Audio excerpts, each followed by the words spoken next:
Good evening, Mrs. Pembroke. And a fair evening to you, Nancy. You're later than usual in returning from school, are you not? Halloween frolics? Something came up. As I gathered from your telephone call earlier. So desperate to locate Diana, but unable to tell me just why. I can't say more. At least not yet. This has to do with Mr. Donovan Shackelford, does it not? It does. I must say, he's becoming quite the person of interest here at Old Halfway there. Just once, Nancy. I'd like to be wrong. You? Jane Pembroke? Wrong? From the time that man came into my Diana's life, I've been confounded by his very essence. His essence? Just being around him, even hearing the name Donovan Shackelford, has from the very beginning left me feeling off kilter. It's the same way that I felt when Henry and I first came here. My foreboding. The Reverend. Yes, Nancy. The Reverend. His obsession with my family. The threats and all the vitriol. And when the old villain came here to this very house, this very yard, and Diana sent him away, bleeding from the head, and Sophie... I remember. May I speak to you now as I would another adult? Another woman? You may. In my heart, I know that the old Reverend is dead, that he moulders in his vault at the mausoleum on the cliffside overlooking that blasted swamp region. Rather than face justice for his trespasses against his neighbours in this city, he escaped from the waiting arms of death. Drat. It's been 2 years, and still I half fear seeing him on one of his mad ambles up and down Delaney. The Reverend is dead, Nancy. And can we be sure of that? Are we to otherwise think that the Reverend still haunts halfway there? This is certainly the night for such a tale, isn't it?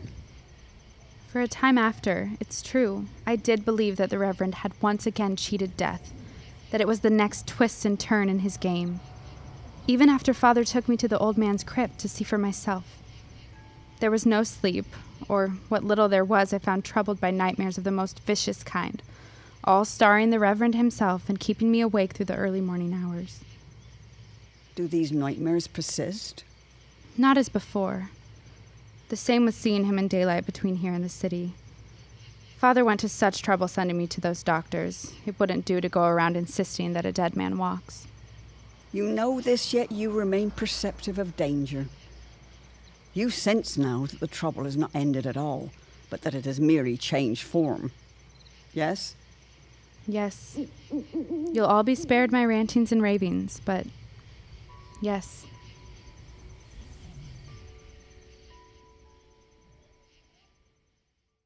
Annex, the continuing story of a peculiar bend in the avenue. Traffic goes north, traffic goes south. The streetcar runs between. And all we can do is try to keep up.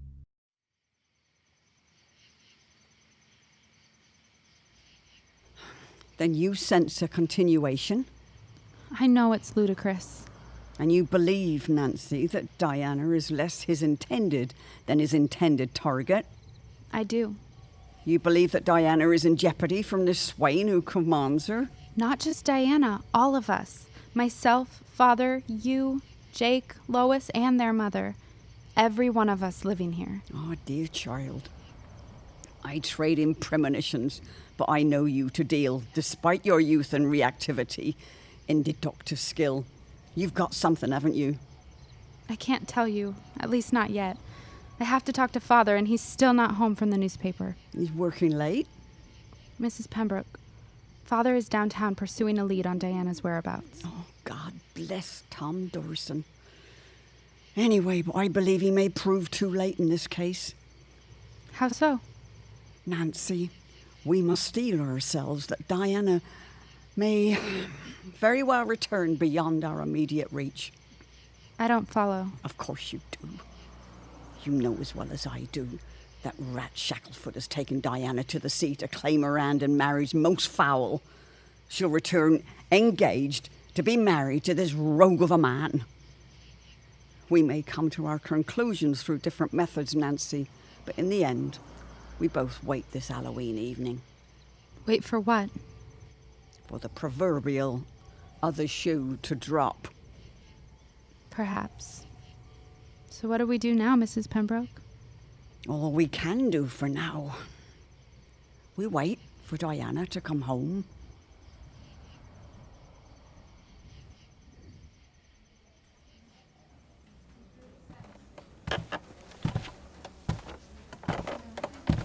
Pardon me, miss.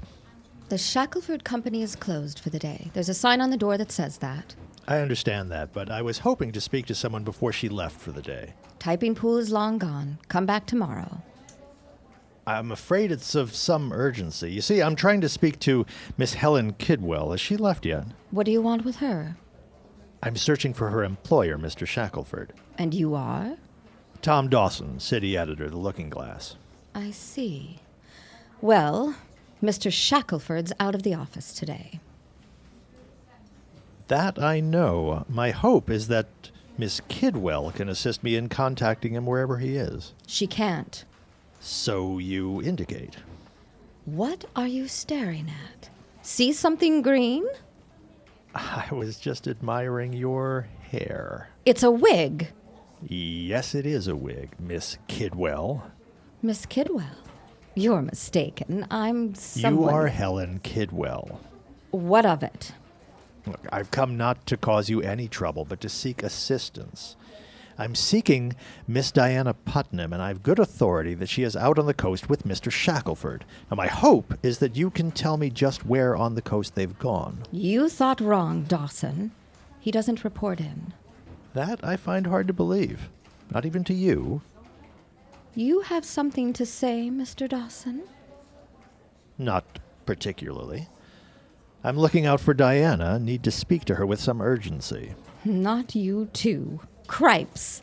Let me ask, what is it about that woman? Why does half the city make her daily existence their center of being? A nerve has been hit. Not at all. It's just a weary observation. Are you sure? Quite sure. Then you don't have knowledge of where, at the coast, Donovan has taken Diana. Are you deaf? Do I detect some resentment? You detect, Mr. Dawson, that it's been a long day here at the office, and I am tired and wish to go home. Could be those two come back engaged to be married. Lucky them.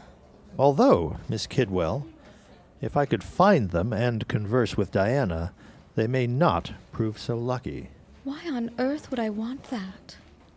I couldn't say. I'll bet. Donovan whisks Diana away to the shore, and he won't even take me to the movies. Do you mind?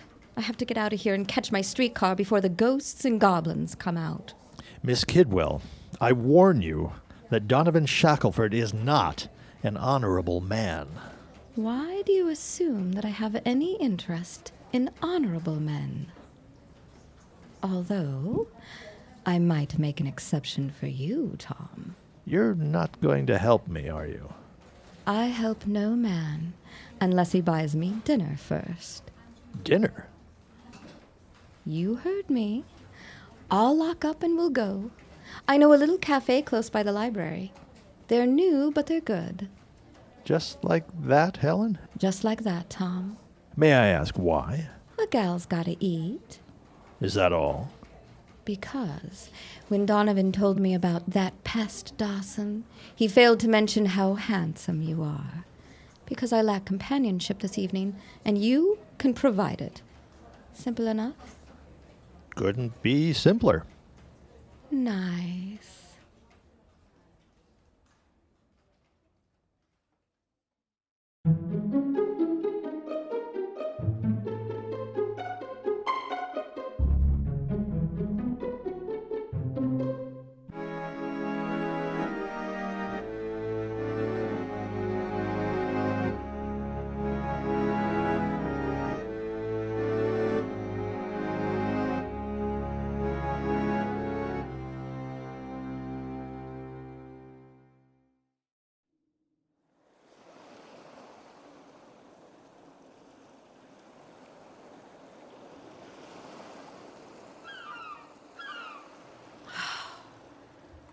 Such a majestic sight to behold, this Pacific of ours at sunset or any time.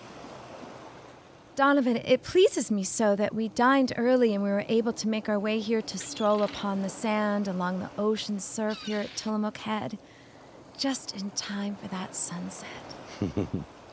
Hear my confession, Dee. I arranged it that way. The perfect setting for the perfect moment with the perfect woman. My. What else do you hold in that bag of tricks, Mr. Shackelford? In due time, my dear one, due time. You must realize that you've made my acquaintance during a deceptively sedentary period of my life. The year before I was first married, I traveled extensively for nearly a year. Europe, the great cities of the East. In fact, when I married Lowell, I believed that I was setting out on my greatest adventure yet. Instead, I am a widow living next door to my parents, and I'm not yet 30. Is your present existence so very bleak? No, not entirely. As a matter of fact, I was just telling Lois that only this year have I really commenced to appreciating the charms of this Northwest. Even life on the lilac farm? It isn't as though Mother has me toiling in the lilac fields. It's merely claustrophobic living so close to her. Father's the one who loved lilacs. I myself never had any intention of living so near any of them as a grown woman. The exact opposite, if you must know. Dee, I'm hardly a stranger to interfering parents. I thought your mother was back east. She is. That's why I'm in Harborview.